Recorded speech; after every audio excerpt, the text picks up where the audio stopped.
बच गए यार। मतलब ये मेरे फेवरेट शूज है। आपने देखा भी क्या होने वाला था, ऑलमोस्ट कुर्बान होने ही वाले थे। मतलब यहाँ पे बारिश नहीं हो रही है फिर भी ये हालत है। सोचो अगर बारिश हो गई क्या होता है यहाँ पे, क्या ही कहने।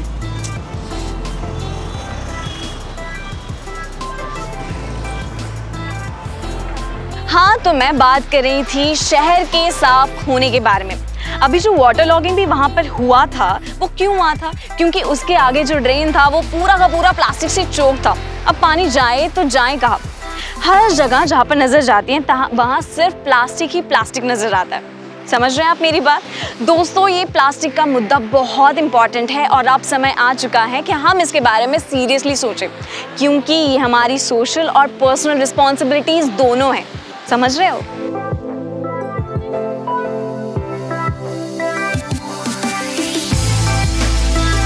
तो इसी ख्याल के साथ माफूफमी के आज के एपिसोड में आप सभी का स्वागत है। जो लोग मेरा नाम जानते हैं और जो नहीं जानते उनके लिए भी नमस्कार। मैं दीक्षा वासुदेव और हर एपिसोड की तरह आज भी हम एक ऐसे एंटरप्रेन्योर चैलेंज से रूबरू होंगे जो है प्लास्टिक की समस्या। देखेंगे कि इस प्लास्टिक के हमारे निजी और पर्सनल ज़िंदगी में, सोशल ज़िंदगी में क्या अच्छे बुरे साइड इफ़ेक्ट हैं, कैसे हम उन इफ़ेक्ट को कम कर सकते हैं और जानने की कोशिश करेंगे कि क्या हम कोई ऐसा उद्यम शुरू कर सकते हैं जो इस प्रॉब्लम को सॉल्व कर सके।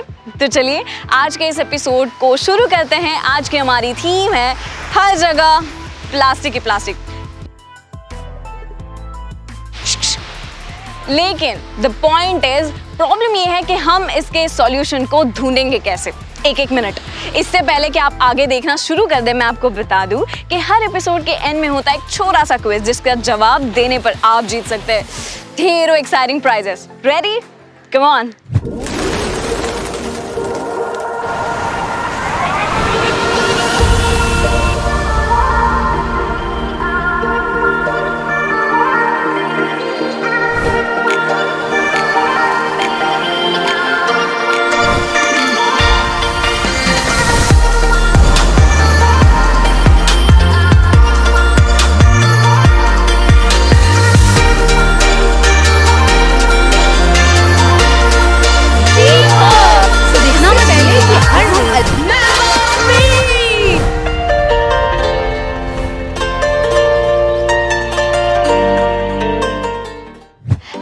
एवरीवन, मैं हूँ आफिया और मैं हूँ इस शो की आपकी दूसरी होस्ट। तो चलिए देर किस बात की, शुरू करते हैं पूछताछ।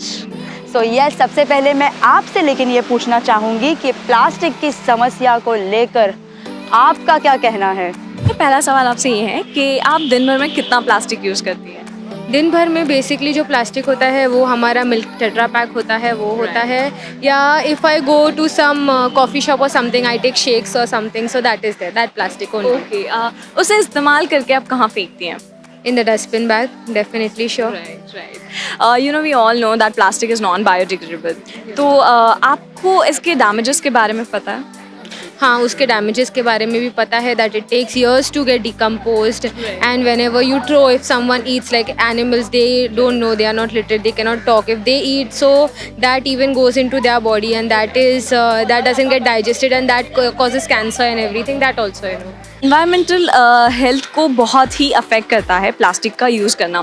तो आपको क्या लगता है, क्या सॉल्यूशंस होने चाहिए इसके लिए, या फिर क्या अल्टरनेटिव्स हम यूज़ कर सकते हैं? Yeah, we can use many alternatives, like we can replace it with plastic bags to paper bags. Nowadays we have toothbrush which are made up of wood, we have combs which are made up of wood.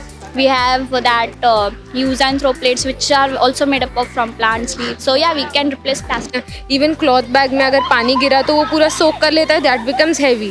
So there should be some alternative in which we can find out कि दोनों को भी मिला के if there is something, so जो soak भी ना करे और कुछ नहीं, so that would be a great option for us to use. Exactly. Yeah. कुछ ऐसी बैलेंसिव ऑप्शंस हमारे लिए आने चाहिए। आपको क्या लगता है हेल्थ इफ़ेक्ट्स क्या होते हैं, कितने बुरे हेल्थ इफ़ेक्ट्स होते हैं प्लास्टिक का यूज़ करने की वजह से? Now plastic, now you have seen near Dharavi side or anything, there are tons of plastic coming every day over there.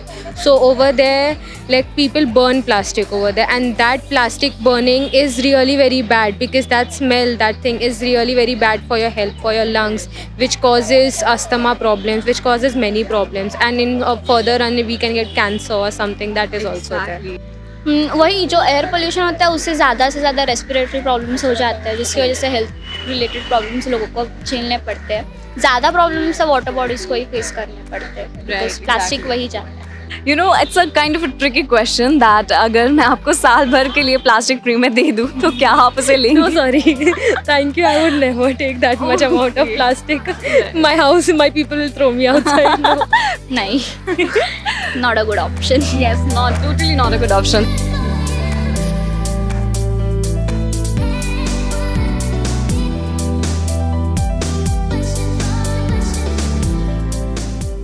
तो हेलो दोस्तों, हम हैं आज यहाँ पे चिंचपोकली के इलाके में जहाँ पे सारा गार्बेज कलेक्ट होता है.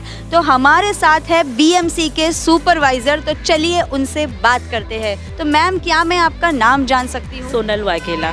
तो सोनल जी, क्या आप हमें बताएगी कि आप यहाँ पे क्या काम करती है और आपकी क्या रिस्पॉन्सिबिलिटी? हमारे यहाँ पूरा सार्वजनिक कचरा इधर ही आता है, पूरा लाल बाग का यहाँ चिंचपोकली में. और हमारे लेबर सेग्रीगेशन करते हैं. तो यहाँ हम लोग सूखा कचरा सब अलग अलग डिवाइड, मतलब पेपर सब अलग, न्यूज़, प्लास्टिक सब आता है हमारे. तो यानी कि आप सूखा कचरा जो है वो यहाँ पे पूरा कलेक्ट होता है. तो आपके ऑलरेडी गाड़ी में जाता है. ओके, तो मैम सूखे कचरे में आपको प्लास्टिक भी आता होगा? आता है, यस. तो लगभग एक दिन में मैं आपसे ये जानना चाहती हूँ कि कितना प्लास्टिक आपके कूड़ेदान में आपको मिलता है? हम लोग को एक किलो के ऊपर के आसपास ज़्यादा आ जाता है. 1 किलो के ऊपर? तो सुन रहे हो आप लोग, यानी 1 किलो के ऊपर आपको प्लास्टिक हम लोग को आता ही है. रोज अक्यूमुलेट होता है इनके गार्बेज में. तो क्या आप फ्रस्ट्रेट है इस गार्बेज से? अभी तो उतना तो नहीं, पर अभी हमारा फायदा है, उसके लिए होता है हम लोग को. आई मीन टू से गार्बेज में जो प्लास्टिक मिलता है उससे. वो है ज़्यादा, पर इतना हम लोग थोड़ा लॉस में भी है और फायदे में भी है, ऐसा है हमारा. पर हम लोग करते हैं, प्लास्टिक हम लोग को चाहते रहता है, हमारे इधर डिवाइड होता है, फिर वो सब देना पड़ता है हम लोग. तो प्लास्टिक को लेकर आपकी क्या राय है? कि अभी तकलीफ तो है, पर अभी क्या करें, किसको बोले हम लोग. अभी उसके लिए कोई बात ही नहीं, जिधर देखो उधर है प्लास्टिक है, सब कुछ है, वो सब प्रॉब्लम ही है. अभी हम हमारा है, हमको तो इधर ये बात से है प्रॉब्लम, पर अभी क्या बताने का कोई सब. तो जो कंपनीज प्लास्टिक बनाती है, जो उसका उत्पादन करती है, तो आपकी कुछ सजेशन देना चाहेंगे आप उस कंपनी को, या आप उसके बारे में क्या कहना चाहेंगे? सजेशन कि क्या हमें उस उत्पादन को कम कर देना चाहिए? तो करना ही चाहिए. अभी क्या करें, अभी उनको तो बोलते हैं इतना कम करो, पर अभी वो लोग भी नहीं सुनते हैं. तभी बात आगे बोलूँ क्या. अभी हम लोग ने बहुत, हमारा भी था, हम लोग को भी आया था साउथ में कि प्लास्टिक के उपाय में इतना ज़्यादा प्लास्टिक, पर वो अभी था तब तक था, अभी कुछ भी नहीं है ऐसा. अभी हम लोग के हमारे ही पास है अभी सब प्लास्टिक. अभी हमारा जाता है तो अभी वेस्ट में जाता है, तो हमारा जो जमा करते हैं तो हम लोग अलग डिवाइड में भर देते हैं. अभी कंपनी लेती है नहीं. पहले था कि हम लोग को काफ़ी मशीन दिया था कि मशीन से प्लास्टिक बनता है, इसको ये, तो अभी कुछ ऐसा ही है ही नहीं मैम. तभी हम लोग की वो कर देते हैं. हम लोग को प्रॉब्लम भी है, प्रॉब्लम तो है, अभी कंपनी में प्रॉब्लम है, कंपनी वाले कुछ वो नहीं कर रहे हैं अभी. जैसे आपको ऑलरेडी ये भी बात पता है कि प्लास्टिक को लेकर ऑलरेडी बैन लग चुका था कुछ सालों पहले, लेकिन फिर भी क्या आपको लगता है जनता सपोर्ट कर रही है उस बैन? नहीं, ज़्यादा नहीं कर सकते हैं. जनता सपोर्ट नहीं कर रही है, मतलब सब जगह पे जनता ने प्लास्टिक का कूड़ा फैलाया हुआ है. हाँ बराबर, पर वो नहीं कर सकते हैं. तो हमें क्या स्टेप्स हम ले सकते हैं, क्योंकि आप एक सुपरवाइज़र है, तो आप हमें एक हमारे व्यूवर्स को बताइए हम ऐसे क्या स्टेप्स ले सकते हैं जिससे हम इसका यूज़ कम करें? तो अभी मेरा तो यही है कि जो भी है सब वे वो करें, क्लीनिंग. अभी पता है अभी, पर बाकी वो लोग अभी उनमें वो क्या करते हैं वो पता नहीं. अभी वो लोग हम लोग को भी आते हैं तो यही बताते प्लास्टिक के उपाय, पर कोई कुछ कर रहा ही नहीं. और ये कैसा हम लोगों को शुरू करना है, हाँ, ऐसे मेरा भी बराबर. मानना यही है. तो हम लोग वो अभी पता है, तभी हम लोग को तो इधर है प्लास्टिक का ये सब कंपनी अभी हर जगह में भी जाके बोले मशीन अभी आया है. आधे जिसको समझ में आता है वो करते हैं, बाकी तो कोई कुछ भी नहीं। और जैसे कि हम यहाँ पे अंदर देख सकते हैं, जो इतना ज़्यादा जो कूड़ा है, मतलब वो पूरा प्लास्टिक का ही है। मैं ऐसे बोल सकती हूँ कि 100 में से जो 80% जो यहाँ पे कूड़ा जमा हुआ है इस कूड़ादान में, वो पूरा प्लास्टिक का ही है। तो प्लास्टिक एवरीवेयर, प्लीज़ इस सिचुएशन को ख़त्म कीजिए, इको फ्रेंडली बैग्स यूज़ कीजिए। खैर ये बात तो अच्छी है कि जनता और प्रशासन दोनों का भी फोकस है इस मुद्दे पर। लोगों से और बीएमसी क्लीनर से बात करके ये तो बात जाहिर हुई कि प्लास्टिक का हमारी ज़िंदगी से गायब होना तकरीबन नामुमकिन है। जी हाँ, और इसकी वजह है प्लास्टिक का कन्वीनियंस। आप मेरी इस बात से एग्री करोगे कि हम प्लास्टिक का यूज़ करते हैं क्योंकि ये सबसे ज़्यादा कन्वीनियंट वे है। और अगर हमें प्लास्टिक के यूज़ को कम करना है, इसका इस्तेमाल रोकना है, तो इंडिविजुअल लेवल पर हमें कुछ ऐसे eco friendly and convenient product ढूंढने होंगे जिससे हम प्लास्टिक को रिप्लेस कर सकें। पर ये कैसे होगा? ये सुनने में जितना मुश्किल लग रहा है उतना है नहीं। ज़रूरत है तो सिर्फ out of the box thinking की और इनोवेशन की। और बल्कि ऐसे एक दो नहीं, कई सारे लोग हैं जो प्लास्टिक की इस समस्या को ख़त्म करने में या उसे समाप्त करने में या कम करने में जुड़े हुए हैं। तो मेरे ख्याल से प्लास्टिक की जो ये समस्या है, इसे ख़त्म करने के दो ही सल्यूशंस हैं। एक जो कि है क्लीनिंग। तो क्लीनिंग का ये है कि अगर हमारे आसपास जितनी भी गंदगी मौजूद है, जैसे मेरे आसपास जितनी गंदगी मौजूद है, आप जिस सराउंडिंग में रहते हैं, आपके आसपास जो भी प्लास्टिक मौजूद है, आप उसे क्लीन करने की रिस्पॉन्सिबिलिटी ले। जी हाँ, आप उसे क्लीन करें। या फिर फॉर एग्जांपल, एक बहुत ही अच्छा एग्जांपल देना चाहूँगी मैं, you can go for a beach clean up. और दूसरा, मिनिमाइजिंग द यूसेज। जी हाँ, आप प्लास्टिक के यूज़ को जितना हो सके उतना कम यूज़ करें। यानी whenever you are going to buy groceries या फिर आप शॉपिंग में जा रहे हैं, शॉपिंग करने जा रहे हैं, तो आप इंस्टेड ऑफ प्लास्टिक बैग्स आप यूज़ कर सकते हैं इको फ्रेंडली बैग्स। तो आप इको फ्रेंडली बैग्स का यूज़ करें। एंड हाँ, do not ask the shopkeeper, भैया एक कैरी बैग मिलेगा क्या? तो अब हम चलते हैं एक रियल लाइफ एग्जाम्पल के पास, यानी एक यंग विमेन एंटरप्रेन्योर के पास जो प्लास्टिक के यूज़ को बहुत ही कम करने के यूसेज में लगी हुई है, जो प्लास्टिक के ऊपर रिसर्च कर रही है जितना हो सके, इसके यूज़ को हम कैसे कम करें इस पे वर्क कर रही है। तो आइए आज हम उनसे मिलते हैं, मुलाकात करते हैं इस यंग फीमेल एंटरप्रेन्योर से। हेलो, मेरा नाम दीक्षा वासुदेव और आज हमारे साथ हमारे आज के इस एपिसोड में हमारे एक्सपर्ट जुड़ी है मिस पूजा डोमाडिया जी, जो आज हमारे साथ बातें करेंगे हमारे आज के टॉपिक के ऊपर। तो चलिए लेट्स वेलकम हर। आपका मैप ऑफ मी के हमारे आज के इस एपिसोड में तहे दिल से स्वागत है। तो मैम, ये स्टार्टअप शुरू करने के पीछे आपका मोटिवेशन था या क्या था? किस वजह से आपको लगा कि यार we should do this? Reason थोड़ा पर्सनल था, क्योंकि मैं बहुत कनेक्टेड फील करती थी एनवायरनमेंट के लिए। और जैसे आपने बताया, मैं पहले जर्नलिस्ट थी, तो क्योंकि मेरी जॉब ये थी कि मुझे लोगों से मिलना है, लोगों से बातें करनी है ना, करनी है।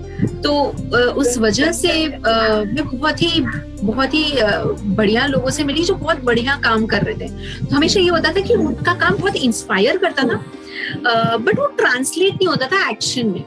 तो क्योंकि बहुत ही फास्ट लाइफ है ना हमारी, हम सुबह उठो, जॉब पे जाओ, ट्रेन के धक्के खाओ, फिर पूरा दिन kind of a time lapse over here. हाँ, exactly like a time lapse. हम बहुत फटाफट स्पेशली इन मुंबई बहुत ही फास्ट लाइफ है। तो इस वजह से हमें ये भी वक्त नहीं मिलता कि हम जरा सा पॉज करें, जरा सा होल्ड करें और हम ये सोचें कि क्या हम जो कर रहे हैं वो ठीक है, नहीं है। May be it's just okay to take a pause and start thinking. I realized कि जैसे अगर मैं किसी से कहती थी कि आप क्या कहते हैं ना, ये कचरा आप फेंकिए मत, आप बैग में रख लीजिए, डस्टबिन आएगा तब डाल दीजिएगा। टाइम किसके पास है? एंड मैं सोचती हूँ कि आप इतने टाइम के साथ करते क्या हो? आप टाइम बचा रहे हो, but what are you doing? अगर आप कुछ ऐसा नहीं कर रहे हो जो वर्थवाइल है, जो कोई मीनिंग होल्ड करता है, तो हम क्या कर रहे हैं? इसलिए इसका मुझे ऐसा लगता था कि हमें स्लो डाउन होना बहुत जरूरी है, टू बी कॉन्शियस। इसलिए इसका नाम है slow and conscious living. Workshops लेती हूँ on different aspects in terms of low waste living. Low waste living क्यों? क्योंकि हम रियलाइज नहीं कर रहे हैं कि व्हाट इज वेस्ट. वेस्ट एक रिसोर्स है जो गलत जगह पर है in most cases.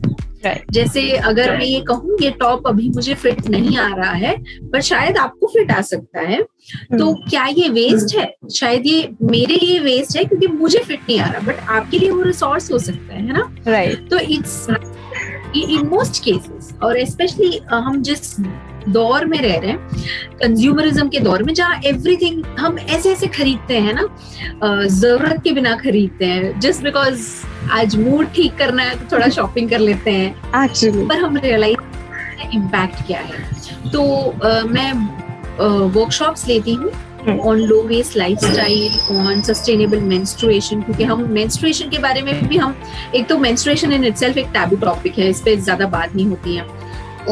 Pad use करिए, कपड़ा मत यूज करिए, बट इस पे कोई सवाल नहीं उठा रहा कि ये पैड जाएगा कहाँ, है ना. कपड़ा अगर कॉटन है तो कभी ना कभी तो मिट्टी में मिल जाएगा, but that doesn't happen. Exactly, we can say कि सवाल हमें, हमारे सामने सवाल खड़े रहना, ये शुरुआत हो सकती है. मैं आपसे अभी इसी रिलेटेड आगे का सवाल पूछना चाहती हूँ कि आप क्या सोचती हैं कि ऐसी कौन सी 5 स्किल्स हैं या फिर क्वालिटीज है जो आप सोचती हो कि हमारे जैसे यंग जनरेशन में होनी चाहिए ऐसा एंटरप्राइज शुरू करने के लिए. बड़े बड़े नए उद्योगों की जरूरत नहीं है. हमें अगर किसी चीज की जरूरत है तो वो है हमारी जरूरतों को कम करना. वाह, बड़ी कमाल बात कही आपने. इससे कि हमारी इच्छाओं को कम करना, क्योंकि जरूरत नहीं है, जरूरत के हिसाब से नहीं है. सो ये एक एस्पेक्ट है. हावेवर अगर किसी को एज अ करियर चॉइस ये चूज करना है तो मैं समझती हूँ कि किसी भी बिजनेस में, चाहे आप कोई भी बिजनेस करो, आई थिंक ये एस्पेक्ट होना बहुत जरूरी है. कि इसलिए नहीं कि शायद गवर्नमेंट आपको कोई पर्क्स दे देगी या आपको CSR में कोई पॉइंट स्कोर करने, इस वजह से नहीं कह रही. आप चाहे कोई भी प्रोफेशन चूज कर लो, I think the crux has to be कि डोंट थिंक कि एनवायरनमेंट इज अ साइड, क्या कहते हैं ना, ऑप्शनल सब्जेक्ट की तरह ट्रीट मत करिए. It is the base. Right. इसके बेस पे जब आप रहना करेंगे तो आई थिंक आप कोई भी फील्ड चूज कर लो, यू कैन वर्क. एक्चुअली इसी के साथ जुड़ा मेरा सवाल था नेक्स्ट के कोई भी बिजनेस या एंटरप्राइजेस शुरू करने के पहले एनवायरनमेंट हेल्थ के बारे में सोचना या फिर क्लाइमेट चेंज के बारे में सोचना एज ए एंटरप्रेन्योर बहुत ज़्यादा इम्पोर्टेंट है. आप क्या कहेंगे कि कौन सी दैट स्किल्स और द क्वालिटीज जो आप गाइड करेंगी, इंस्पायर करेंगी यंग जनरेशन को? मेरे ख्याल से यंग जनरेशन ना बहुत सेंसिटाइज्ड है. मुझे बहुत बुरा लगता है कि ऐसी यूथ है हमारे साथ जो लिटरली ये सोचती है कि क्या मैं, जिनकी उम्र अभी रहेगी 18, 19, 20 साल, पर वो सोचते हैं कि क्या मैं 50 साल तक जी सकता हूँ. यूथ सेंसिटाइज्ड काफी है क्योंकि उनमें समझ में आ रहा है कि ये उनके फ्यूचर के लिए बहुत इम्पोर्टेंट है.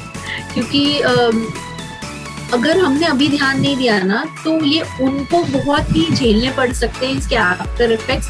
और क्लाइमेट चेंज फ्यूचर की बात एक्चुअली है ही नहीं, इट्स हैपनिंग अभी राइट नाउ. एक्चुअली वैसे मुंबई में साइक्लोन्स नहीं आते थे, लास्ट ईयर भी आया, इस साल भी आया. This is not a joke. ये बहुत ही रियल इश्यू है. स्मॉल थिंग्स विल बी कि आप अपनी लाइफ में स्मॉल एक्शंस लाना शुरू कर दीजिए. That can be a quality. आप सुबह उठते हैं तो सोचिए आप अपने मुंह में पहली चीज क्या डालते हो. प्लास्टिक का टूथब्रश है, राइट. आप पहली चीज मुंह में प्लास्टिक डाल रहे हो, क्या आप उसको चेंज कर सकते हो? I mean I am a person जो मैं दातुन के साथ बहुत खुश हूँ. आई think the first step is question. सवाल पूछिए अपने आप से. जस्ट बिकॉज किसी ने कह दिया है या एक नॉर्म चला आ रहा है इतने टाइम से, इसका मतलब ये नहीं है कि हमें उसको एग्जैक्टली वैसे फॉलो करना. कि हम वो जाने हमारी जरूरत क्या है, सिर्फ जरूरत के हिसाब से एक्ट करें. सो हम आज इस शो के एंड में आ गए हैं। सो काफ़ी एनर्जाइजिंग और रिफ़्रेशिंग रहा है हमारा आज का सफ़र। टायरिंग तो था ही बट बहुत ही रिफ़्रेशिंग था। तो काफ़ी कुछ सीखा आज हमने प्लास्टिक चैलेंज के बारे में, कुछ अकेले सीखा और कुछ हमारी टीम के साथ सीखा। तो दादर चौपाटी के ये जो क्लीनअप के बारे में, बीच क्लीनअप के बारे में तो आप जानते ही होंगे। तो यस, ऐसे बहुत सारे कैंपेन्स हैं जो इस शहर के कोने कोने में किए जा रहे हैं। सो गवर्नमेंट और अथॉरिटीज़ अपना बेस्ट दे रही है हर जगह पर कैंपेन्स करने की और इस एनवायरनमेंट को इको फ्रेंडली बनाने की और प्लास्टिक फ्री बनाने की। सो आई एम श्योर हमारे इस एपिसोड से आपने भी बहुत कुछ सीखा होगा और आप भी रिस्पॉन्सिबिलिटी लेंगे कि आप भी अपने आसपास के सराउंडिंग को क्लीन रखें, eco friendly bags, eco friendly चीज़ें यूज़ करें और इस देश को प्लास्टिक फ्री बनाएं। दोस्तों, दिल्ली अभी बहुत दूर है पर प्लास्टिक अभी बहुत मजबूत है और ये हमारे समंदर को, नदियों को और हमारे शहर को पॉल्यूट करके चोक्ड कर रहा है। आई नो ये चुनौती बड़ी मुश्किल है पर अगर हम सब एक साथ मिलकर कोशिश करें तो ये नामुमकिन नहीं है। आई नो कि मैप ऑफ मी के हमारे एपिसोड को देखकर आप में से कोई ना कोई तो ऐसा बिजनेस शुरू कर ही देगा जिस वजह से ये प्रॉब्लम थोड़ा सा कम हो जाए, इसके सॉल्यूशन को बेहतर तरीके से हम अपना पाए।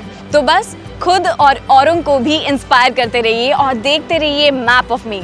आज के इस एपिसोड में बस इतना ही। अगले एपिसोड में हम फिर मिलेंगे एक नए एंटरप्रेन्योरियल चैलेंज के साथ। तो जाने से पहले हमारे क्विज के जो 2 सवाल, क्योंकि ये 2 सवाल आपको देते हैं एक्साइटिंग प्राइजेस। तो जी हाँ, प्लास्टिक का जो ऑल्टरनेटिव है वो क्या है, यानी प्लास्टिक स्ट्रॉ का जो ऑल्टरनेटिव है वो क्या है, प्लास्टिक स्ट्रॉस के बदले हम क्या यूज़ कर सकते हैं। तो ये था मेरा पहला सवाल। और मेरा दूसरा सवाल, प्लास्टिक के द्वारा जो गंदगी होती है और प्लास्टिक की जो गंदगी को सफाई करने की जिम्मेदारी होती है वो किसकी है? 1 मिनट, मैं नहीं दौड़ रही हूँ, आपको अपने दिमाग के घोड़े दौड़ाने हैं। सभी के सभी सवालों का अच्छे से जवाब ढूंढकर www.mapofme पर आकर जवाब देने। और आपको पता है ना, अगर आप इन सभी सवालों के जवाब दे पाते हो तो आप जीत सकते हो ढेरों एक्साइटिंग प्राइजेस। तो देर किस बात की। और हाँ, 1 मिनट, और एक 26 स्टेप चैलेंज भी वहाँ आपका वेट कर रहा है। तो बस उसे पूरा कीजिए और हमें बताइए कि कौन से फील्ड में आप करियर करना चाहते हो। बस बाकी के लिए हम हैं ना, बाकी मदद हम कर लेंगे। तो until next time, stay plastic free and let the earth heal.